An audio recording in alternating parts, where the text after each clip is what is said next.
Senhor, nós louvamos o Teu nome, porque temos a oportunidade de nos reunirmos aqui para cultuar ao Senhor.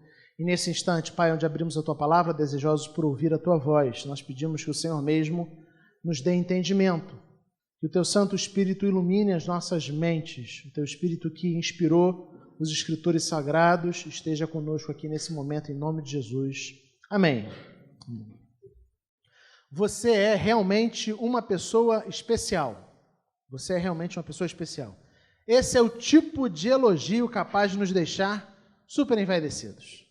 Super envaidecidos. Coisa boa, alegra o coração quando alguém chega para a gente e nos elogia.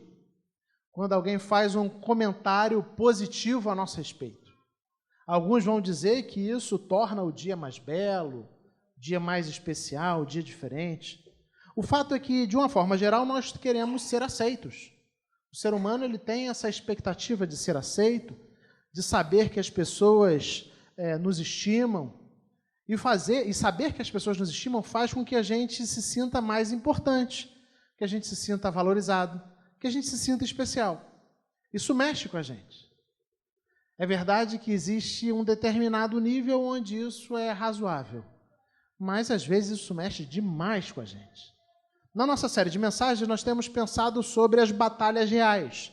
Batalhas reais que a gente enfrenta para seguir a Cristo num mundo absolutamente corrompido pelo pecado, como o que nós vivemos. E hoje a gente vai pensar um pouquinho sobre o desafio da aprovação. No mundo onde todos anseiam por aprovação, onde a expectativa de se sentir especial e valorizado é algo tão comum a todos nós, a gente vai pensar nesse grande desafio, que é o desejo de aprovação. Eu quero convidar você a abrir sua Bíblia no livro do profeta Daniel, no capítulo 5. O texto é um texto longo, mas nós vamos ler todos juntos. Eu vou ler e você acompanha silenciosamente. O texto vai ser projetado para a gente. Você, criança que nos acompanha, pode ler, principalmente se você já foi alfabetizado, já sabe ler. Se você ainda não foi alfabetizado, aí não tem jeito mesmo não, é só você ouvir a história. Mas é uma história que certamente as nossas crianças já ouviram lá no departamento infantil. Daniel, capítulo 5. Diz assim a palavra do Senhor. Preste bastante atenção nessa história. Certa vez, o rei Belsazar deu um grande banquete para 1000 dos seus nobres, e com eles bebeu muito vinho.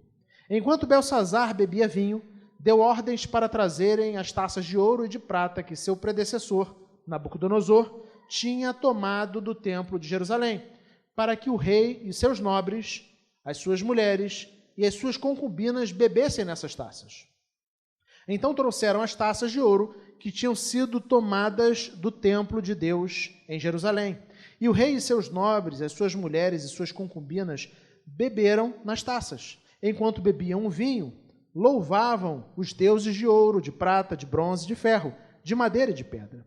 Mas, de repente, apareceram dedos de uma mão humana que começaram a escrever no reboco da parede, na parte mais iluminada do Palácio Real. O rei observou a mão enquanto ela escrevia.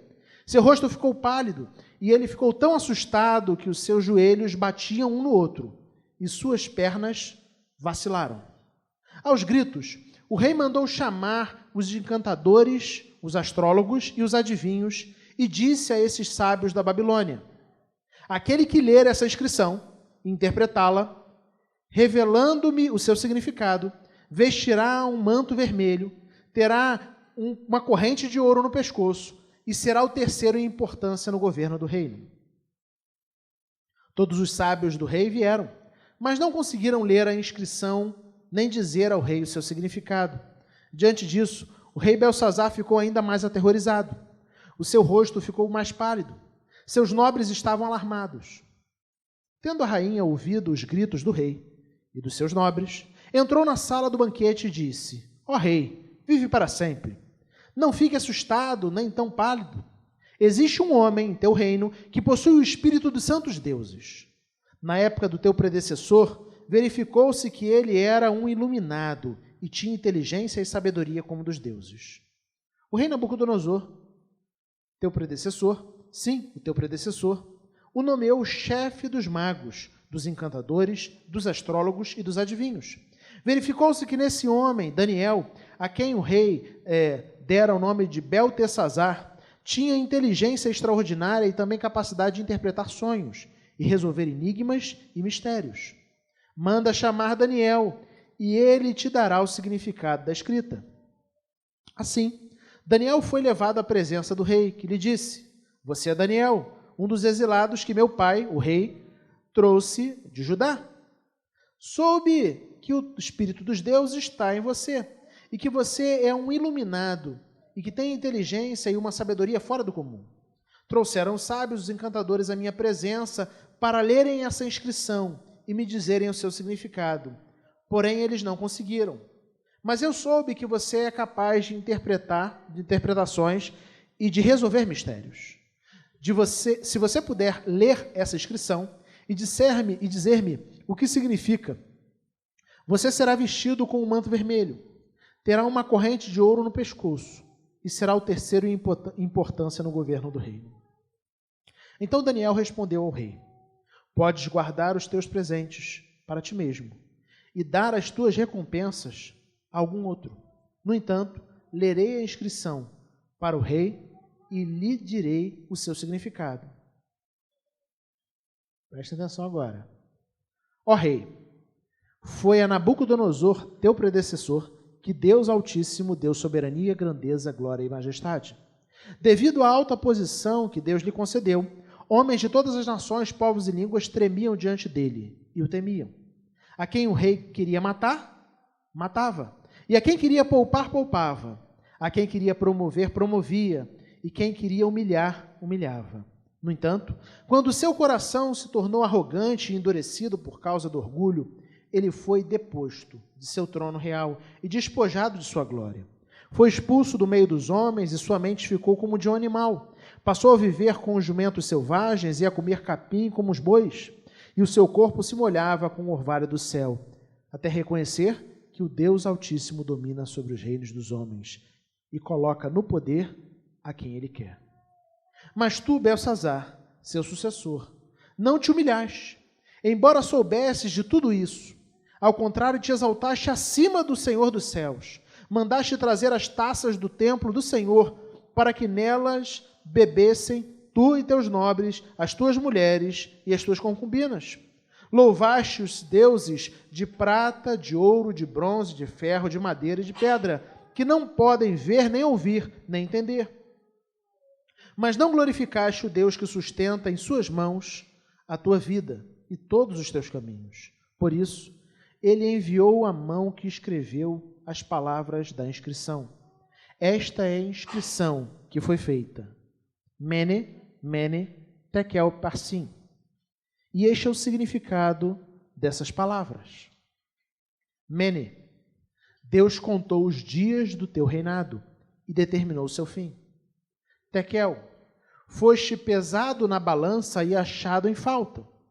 Pérez, o teu reino foi dividido e entregue aos medos e persas. Então, por ordem de Beltesazar, vestiram Daniel com um manto vermelho, puseram-lhe uma corrente de ouro no pescoço e o proclamaram o terceiro em importância no governo do reino. Naquela mesma noite, Beltesazar, rei dos Babilônios, foi morto. E Dario, o Medo, apoderou-se do reino com a idade de 62 anos. Amém. O cenário inicial do texto de hoje é o de um banquete. Na antiguidade, os banquetes eles eram extremamente comuns. Era muito comum um rei oferecer grandiosos banquetes, marcados por todo tipo de excessos. Muita comida, muita bebida, muita imoralidade. Essa era uma forma de demonstrar aos seus súditos, aos seus nobres e também aos seus aliados o tamanho do seu poder, a sua riqueza, o seu domínio. Foi assim no texto que nós acabamos de ler. Existe um banquete para 1000 pessoas, de acordo com o que o texto traz para a gente. Súditos célebres são convidados, assim como aliados políticos. Nabucodonosor, que nós vínhamos acompanhando até o último domingo, agora já faleceu. E Beltesazar era rei da Babilônia. Dependendo da tradução da Bíblia que você tiver em mãos, Belsazar vai ser descrito como filho de Nabucodonosor. No próprio texto nós lemos, em alguns momentos, quando se fala a Belsazar, fala Nabucodonosor, seu pai. Mas a NVI já fez o ajuste, colocando e chamando ao invés de filho de predecessor. O termo aqui no aramaico, porque esse texto está escrito em aramaico originalmente, ele é um termo mais amplo, que indica a ideia de uma filiação, mas também traz a noção de descendência, num sentido mais amplo. Então é bem provável que Belsazar não fosse filho direto de Nabucodonosor. Talvez um neto ou um bisneto, historicamente falando. Mas assim como a gente se refere a Jesus como filho de Davi, tão somente por ser da descendência de Davi, é mais ou menos nesse sentido que o texto também se refere a Belsazar como filho, né, de Nabucodonosor. A NVI, ajustando isso, chamou de predecessor, né? Isso. Durante a celebração, regada a muito vinho, o rei ordenou que as taças de ouro e de prata que seu pai havia tirado do templo de Jerusalém fossem trazidas para que ele e seus convidados pudessem utilizá-las. Os versículos 3 e 4 trazem exatamente esse recorte para a gente. As taças são trazidas, taças que eram parte do tesouro do templo do Senhor em Jerusalém, ou seja, taças que eram consagradas para o uso no culto divino, no culto ao Deus de Israel, e que foram levadas por Nabucodonosor quando ele tomou conta e dominou Jerusalém. Essas taças, então, são levadas e são trazidas para o banquete. E essas mesmas taças agora são utilizadas pelo rei, pelos nobres, por suas mulheres e por suas concubinas. Certamente existiam outras taças na Babilônia. O império mais temido da época não teria nenhuma dificuldade em dispor de talheres, copos e pratos para servir um grandioso banquete. Belsazar não solicita que sejam trazidas as taças do templo de Deus por uma necessidade objetiva.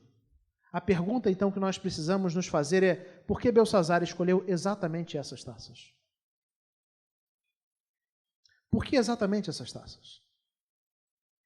E aí nós devemos, para começar a entender o que está em jogo, devemos inicialmente nos lembrar que o Deus único e verdadeiro era diferente de todas as outras divindades pagãs dos povos da época. O Deus das Escrituras, ele era absolutamente diferente das demais divindades. Primeiro porque ele é um Deus único e verdadeiro. Não existem outros deuses. Ele não aponta para a existência de um reinado ou de um domínio compartilhado. Mas não apenas isso. Porque esse mesmo Deus, no segundo mandamento, nós já vimos semana passada, ele proibiu o seu povo de fazer imagem de escultura. Ou seja, os judeus não podiam esculpir em imagens que representassem o seu Deus. Notem, se você dominou aquele povo e você quer desrespeitar o Deus daquele povo, a divindade daquele povo, basta você pegar uma estátua dessa divindade e profanar aquela estátua. Mas se os judeus não têm uma estátua que corresponda ao seu Deus, porque o Decálogo proíbe isso, então qual seria a maneira de ofender ao Deus de Israel, ao único e verdadeiro Deus? Muito provavelmente, então, Belsazar desejava menosprezar a crença dos judeus, pretendia desrespeitar o seu Deus, suas crenças, sua fé. Contudo, na ausência de uma estátua, de um Deus esculpido em mármore, em pedra, em metal ou madeira, Belsazar tomou então como alternativa profanar os utensílios roubados do templo de Deus por Nabucodonosor. Mais do que isso, ele utiliza esses utensílios não apenas para beber, mas o texto é muito direto. No versículo 4 fala que eles utilizam aquilo para beber enquanto festejam os seus deuses. Existe aí um embate direto. Utensílios consagrados ao culto de Deus, que haviam sido levados como despojos de guerra e estavam guardados no tesouro real, agora são tomados e utilizados de maneira profana, como ato de rebeldia. No nosso tempo, alguém diria que os objetos de culto dos judeus foram vilipendiados. É assim que eu acho que a nossa lei fala, vilipêndio da fé. Você pegar imagens ou pegar artigos que são sagrados para alguém e utilizar esses artigos de maneira desrespeitosa, de maneira a diminuir, de maneira a ofender. Era isso que Beltsazar estava fazendo aqui. Utilizar esses cálices retirados do templo do Senhor para beber com seus nobres e para mostrar que ele dominava tudo, dominava sobre tudo. E usar os cálices que eram consagrados a Deus para beber e festejar os seus deuses pagãos. Mas o texto diz para a gente que logo a alegria se tornou em perplexidade, o sorriso se converteu em temor, porque algo absolutamente assustador aconteceu. E os versículos 5 e 6 contam para a gente que, de repente, aparecem dedos de uma mão humana que começam a escrever no reboco da parede. O rei observa a mão enquanto ela escreve. E o seu rosto rapidamente fica pálido. Ele está completamente assustado. Seus joelhos batem um contra o outro. Toda aquela festa, a celebração, o banquete é interrompido por uma mão que escreve na parede. E eu fico imaginando, todas as vezes que eu leio esse texto, o quão assustador esse momento deve ter sido. Não à toa, Beltsazar, absolutamente aterrorizado, convoca os encantadores, os astrólogos, os adivinhos de seu reino para interpretar o que havia acontecido. Afinal de contas, o que significavam aquelas coisas escritas na parede? Se já era difícil entender que mão era aquela que escrevia na parede, era ainda mais complexo conseguir entender o significado do que havia sido escrito. Contudo, o texto bíblico nos diz que nenhum deles conseguiu ler a inscrição ou interpretar seu significado. Ninguém. A tensão agora aumenta. A essa altura, provavelmente, a música ambiente já havia parado. Eu creio que se tinha alguém dançando, parou de dançar. Festejando, parou de festejar. Os brindes feitos com as taças do templo de Deus também foram interrompidos. Não apenas o rei, mas os convidados também estavam espantados. É o que o texto vai dizer para a gente. Todos estavam alarmados. Ouvindo os gritos e percebendo a situação de terror, a rainha-mãe entra na sala do banquete. E fala que existia um homem no reino, alguém iluminado, com uma sabedoria dos deuses, que no passado havia servido ao rei Nabucodonosor, interpretando sonhos e enigmas, conforme nós lemos nos versículos 12. É aí que Beltsazar, atendendo à orientação da rainha-mãe, resolve chamar Daniel, e Daniel entra em cena. E eu quero ler com vocês os versículos de 13 a 16, onde nós lemos assim. Assim Daniel foi levado à presença do rei, que lhe disse: Você é Daniel, um dos exilados que meu pai, o rei, trouxe de Judá? Soube que o Espírito dos deuses está em você, e que você é um iluminado, e que tem inteligência e uma sabedoria fora do comum. Trouxeram os sábios e encantadores à minha presença para lerem essa inscrição e me dizerem o seu significado, porém eles não conseguiram. Mas eu soube que você é capaz de dar interpretações e resolver mistérios. Se você puder ler esta inscrição e dizer-me o que significa, você será vestido com um manto vermelho e terá uma corrente de ouro no pescoço, e será o terceiro em importância no governo do reino. A proposta é atraente. Leia a inscrição, diga o seu significado, e fazendo isso você será honrado por mim. Na verdade, o rei, inicialmente, ele já começa elogiando, enchendo, nos nossos dias a gente diria assim, enchendo a bola de Daniel. Olha, foram trazidos outros sábios,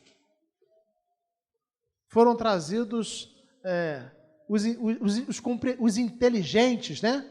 Os sábios do meu reino, os eruditos, os feiticeiros, religiosos, todos os encantadores foram trazidos à minha presença, mas nenhum deles soube falar nada. Nenhum deles soube explicar. Mas eu sei que você é inteligente, que você tem uma sabedoria fora do comum. E eu fico imaginando Daniel ouvindo isso.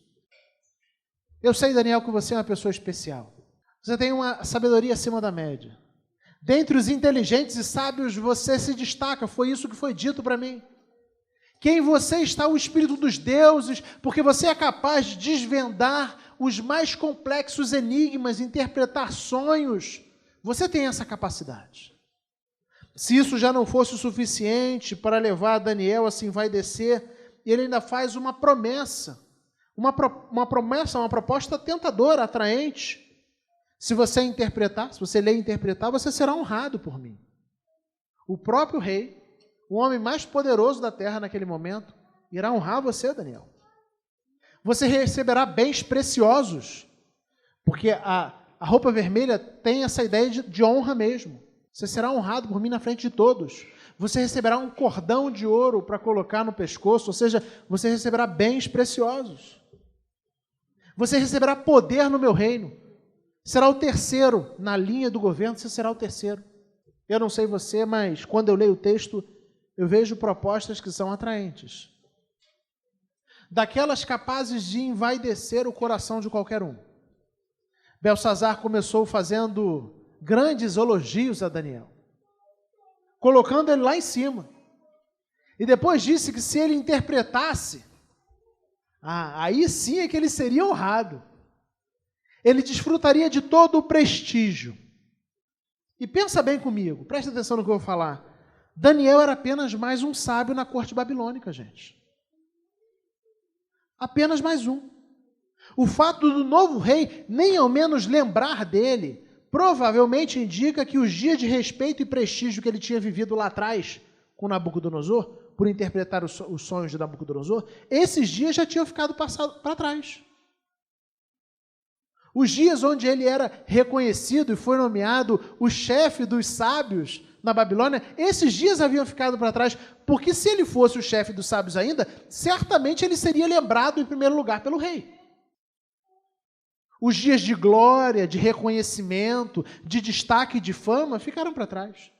Agora ele é apenas mais um sábio de um povo que foi dominado pelos babilônios. E ele tem diante de si a oportunidade, uma oportunidade grandiosa, humanamente falando. A oportunidade de recuperar o respeito, de desfrutar de prestígio. Bastava ele se curvar diante de Belsazar, interpretar a inscrição e ele seria honrado. Receberia bens, poder, conquistaria a admiração, a aprovação, a aceitação de todos à sua volta. Mas o que é fantástico a gente perceber no texto é a maneira como Daniel responde ao rei. Então Daniel respondeu ao rei. Vamos ler juntos? Versículo 17, vamos lá? Então Daniel respondeu ao rei: podes guardar os teus presentes para ti mesmo e dar as tuas recompensas a algum outro. No entanto, lerei a inscrição para o rei e te direi o seu significado. Daniel aqui está lidando com a tentação que eu e você constantemente lidamos, a do desejo de aprovação, de sermos reconhecidos, de ouvir as pessoas falando o quanto somos especiais, o quanto somos inteligentes, espertos, o quanto somos bonitos, o quanto profissionalmente somos acima da média. E o fato é que, diante dessa realidade, quão frequentemente o nosso coração se envaidece. E nessa busca desesperada pela aprovação, negociamos valores, negociamos princípios, aprovamos aquilo que é errado, fechamos os olhos para coisas que deveríamos condenar. E eu acho maravilhoso porque nesse momento aqui Daniel, e a gente às vezes se esquece que Daniel é profeta. E ser profeta tem a ver com denunciar o pecado do povo. Ser profeta tem a ver com ir para o confronto. Ser profeta tem a ver com ser boca de Deus no mundo que é uma verdadeira Babilônia. Só que ser profeta entra diretamente em choque com o nosso desejo de aprovação, com o nosso desejo de aceitação. Porque quem é profeta de verdade não será aplaudido pelos homens. O profeta nunca traz uma mensagem, daquela mensagem que acalenta o ego, daquela mensagem que deixa a gente lá em cima. Não, os profetas no tempo bíblico, eles sempre traziam uma mensagem que era de confronto. Natan vai conversar com Davi, depois da traição do adultério com Batseba, adultério e homicídio, por assim dizer. E aí Natan conta uma historinha, e Davi se transforma. Tem que matar o cidadão que fez isso. Natan profeticamente vira e fala assim: esse é você. Isso é ser profeta. Isso é ser profeta. Daniel aqui está sendo profeta. O que a gente precisa entender é que para exercer o nosso papel profético nesse mundo, como igreja do Senhor, nós precisamos abrir mão do desejo de aprovação. Porque é impossível a igreja cumprir o seu papel, chamar homens e mulheres ao arrependimento, de denunciar os caminhos pecaminosos que esse mundo tem seguido.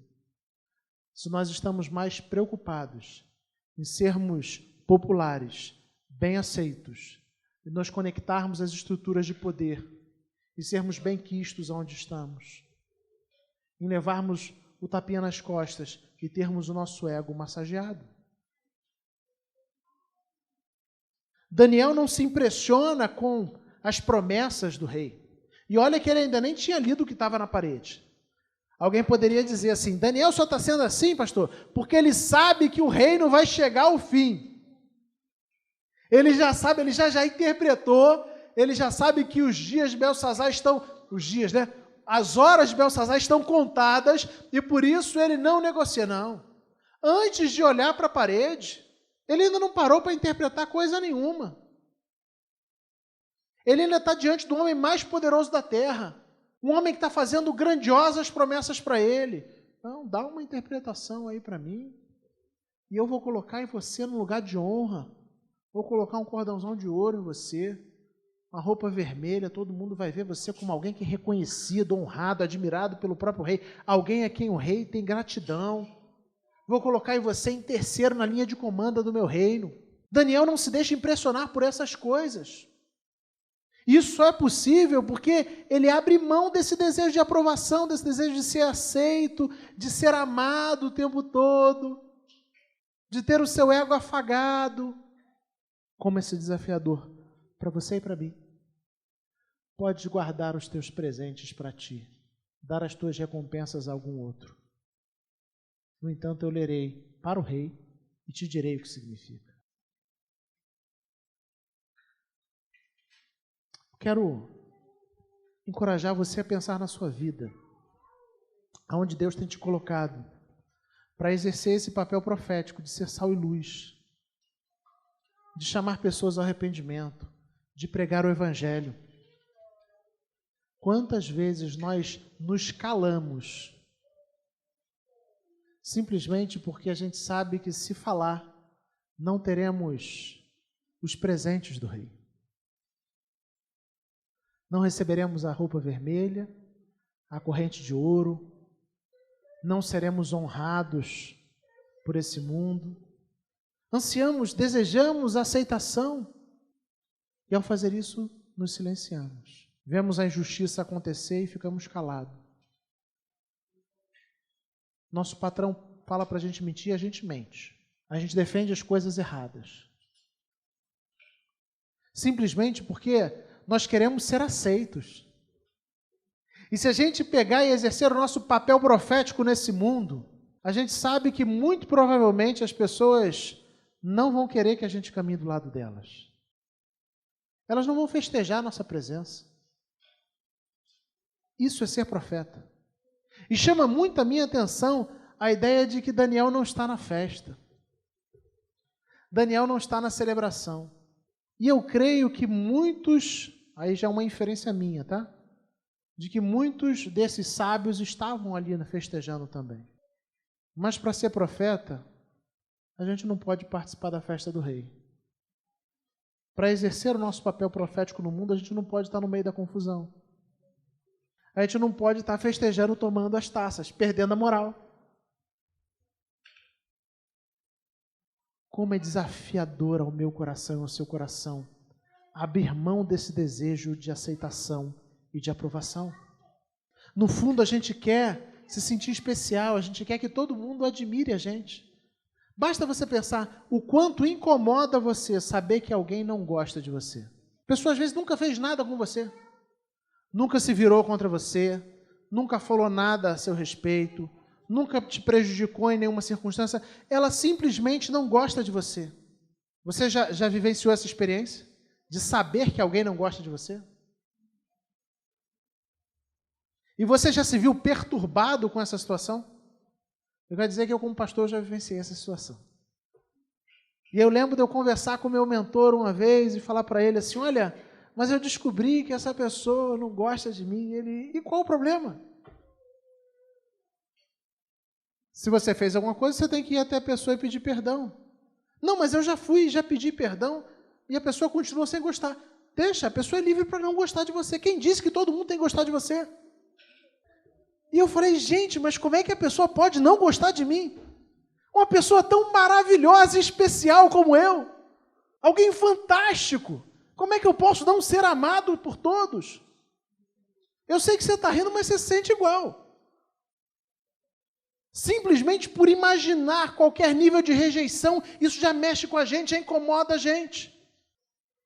Se isso é assim nas pequenas coisas, como nós poderemos responder de maneira adequada diante dos reis? E cumprir o nosso papel profético? E sermos sal e luz? Como poderemos fazer? Somos obcecados por sermos aceitos, por sermos amados. O texto avança. E o que Daniel faz é interpretar o sonho. O sonho não, interpretar o enigma, por assim dizer. O enigma era um enigma de juízo, que falava do fim da Babilônia. Basta você ler os versículos 24 e 25, onde a gente lê assim, por isso ele enviou a mão que escreveu as palavras da inscrição. Esta é a inscrição que foi feita, Mene, Mene, Tekel, Parsim. Este é o significado dessas palavras.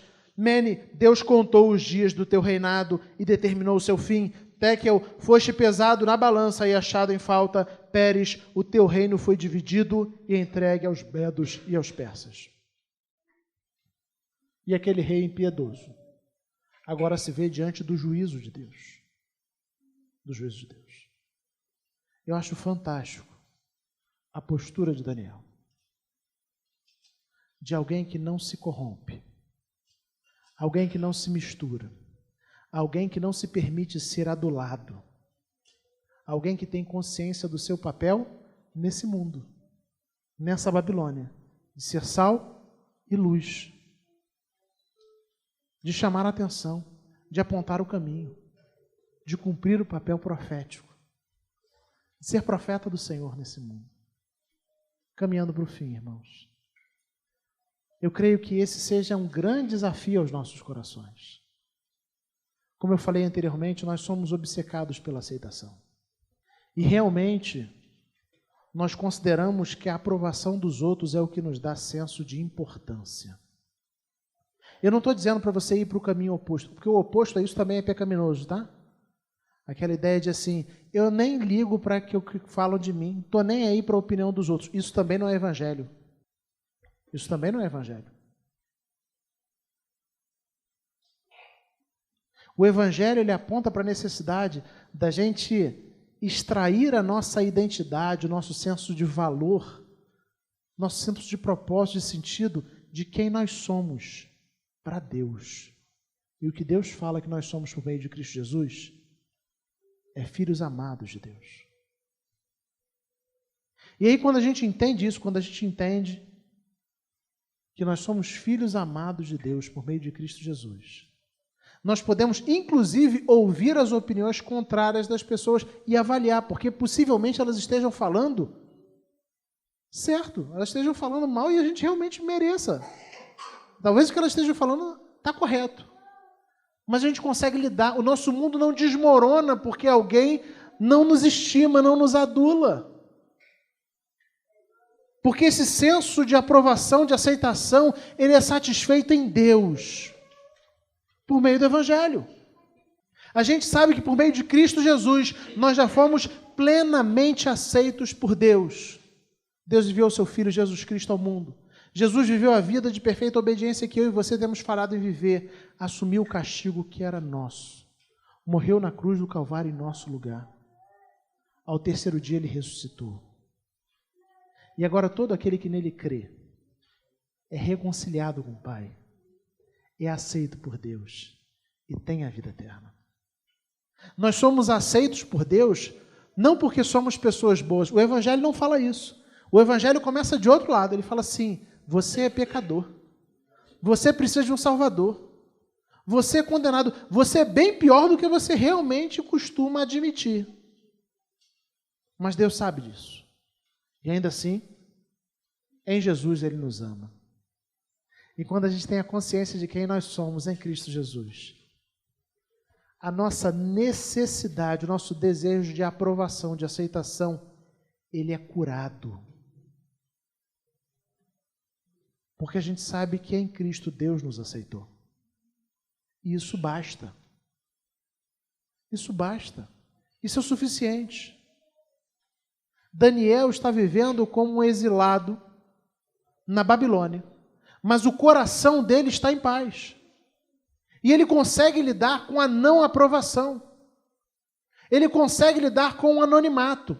Assim como ele também lida com os dias de glória, com os dias onde ele recebe um cargo importante e é estimado pelos homens. Ele consegue lidar com tudo isso, porque ele não confunde essa percepção das pessoas a respeito dele com a identidade de quem ele é. A identidade dele está formada, está forjada em Deus e não na aprovação das pessoas. Esse é o grande desafio para o nosso coração. A gente firmar a nossa identidade em Deus e não no carro que nós dirigimos, na casa que moramos, no cargo que ocupamos na nossa empresa, na família que temos, embora todas essas coisas tenham seu espaço, mas não são elas que dão significado à sua vida. Elas nunca poderão suprir o desejo de aceitação que você tem no seu coração. Porque nós estamos aqui 30, 40 pessoas. E eu posso garantir a você que 39 podem bater palmas para você. Mas se tiver apenas uma pessoa que falar, eu não gosto do Rafael, as palmas dos 39 perderão o valor e o sentido. E a desaprovação daquela uma única pessoa vai se tornar o maior no meu coração. Esse anseio por aceitação, ele é insaciável. Quanto mais a gente tem, mais a gente quer e a gente se torna escravo disso. Porque uma vez que a gente tem a aceitação da pessoa, a gente não quer perder. E a gente aceita se corromper, aceita acobertar o errado, aceita qualquer coisa. Desde que a gente não perca aquela aceitação, desde que a gente não perca aquela aprovação. Daniel nos ensina que quando a gente entende que fomos aceitos por Deus, entende quem nós somos em Deus, o nosso coração se aquieta e a gente consegue lidar com a aprovação ou a reprovação dos homens de maneira equilibrada e santa. O desafio de viver na Babilônia, a luta da Babilônia, é a luta do nosso desejo de aprovação. Desejo de aprovação que nos torna escravos, reféns das pessoas. Porque a gente busca nas pessoas um amor, uma aceitação que só Deus pode nos dar. A única pessoa capaz de amar você do jeito que você é Deus. Ele provou isso na cruz. O seu cônjuge pode te amar muito, mas ainda assim, o amor do seu cônjuge por você é um amor imperfeito, limitado. O seu pai, a sua mãe pode te amar muito. O seu filho pode te amar muito. Mas ainda assim, o nosso amor, ele é limitado e ele é falho. O amor de Deus não. O amor de Deus é perfeito. O amor de Deus é 100% sacrificial. E Ele provou isso enviando Jesus Cristo ao mundo para morrer por nós. Eu acho maravilhoso quando o apóstolo Paulo fala que Deus enviou o Filho para morrer por nós, quando nós ainda éramos inimigos de Deus. Deus não deu o Filho dele pela gente porque nós somos bonzinhos.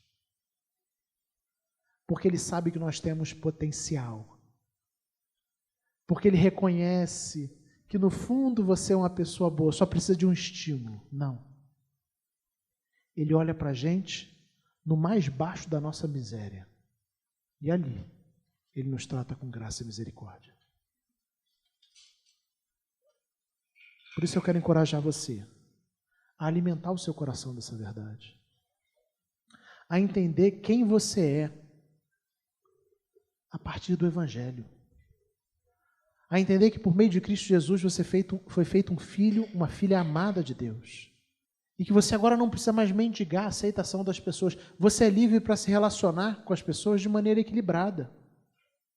Entendendo que essa dança onde existe aceitação e não aceitação, onde a gente admira algumas coisas do outro, mas outras coisas a gente não admira, ela faz parte da vida, ela faz parte da história, ela faz parte dos relacionamentos, mas que o nosso mundo não precisa acabar e a gente não precisa se corromper, simplesmente porque alguém não nos valoriza da maneira como nós gostaríamos de ser valorizados. Porque aquela pessoa que mais valorizou a gente entregou o próprio filho para morrer no nosso lugar. Que essa verdade inunde o seu coração. Que você consiga, com a ajuda de Deus, superar o desejo de aprovação tão comum aos nossos corações. Eu luto com isso. E eu creio que você lute também. Como inquieta o coração saber que às vezes alguém não me aprecia. E aí a gente toma raiva. Não é possível que a Simone não me aprecie. Não é possível que ela não reconheça o meu valor. Quando, na verdade, ao invés de tomar raiva da Simone, porque ela não me aprecia, eu deveria tão somente olhar para o meu coração e perceber assim, não é possível que o meu coração ainda esteja buscando aceitação nas pessoas, depois de que eu já entendi o Evangelho e entendi que eu fui aceito por Deus em Cristo Jesus. O problema está no seu coração, o problema está no meu coração, e não na não aceitação das pessoas. Daniel sabia quem ele era, por isso ele entra rei e sai rei. E a gente vai continuar semana que vem. A gente vai encerrar semana que vem. Você vai ver isso. Entra rei e sai rei. E Daniel tem clareza de quem ele é. Por isso ele consegue responder com integridade. Ele não se curva. Porque o coração dele não é movido por um desejo de aprovação. O texto se encerra. Daniel é honrado. Embora ele não tenha valorizado, o texto diz que Belsassar veste Daniel com um manto vermelho, põe nele uma corrente de ouro no pescoço, proclama o terceira importância no reino, mas naquela mesma noite, Belsassar, rei dos babilônios, é morto, e Dario, o Medo, apodera-se de seu reino com a idade de 62 anos. Saem de cena os babilônios, entram os persas, mas o coração de Daniel continua firmado em Deus. Os governos desse mundo passam, mas o reino de Deus permanece. Então, nos momentos de insegurança, onde você se perceber muito carente da aprovação, da aceitação dos outros, lembre-se de que isso é um pecado do seu coração. No fundo, a gente precisa entender que fomos aceitos por Deus através de Cristo. Isso deve bastar. Isso deve ser bastante. E se não for o bastante, nada será o bastante. Nada será o bastante. Porque talvez o nosso anseio seja um anseio completamente desequilibrado pela realidade do pecado que ainda existe em nós.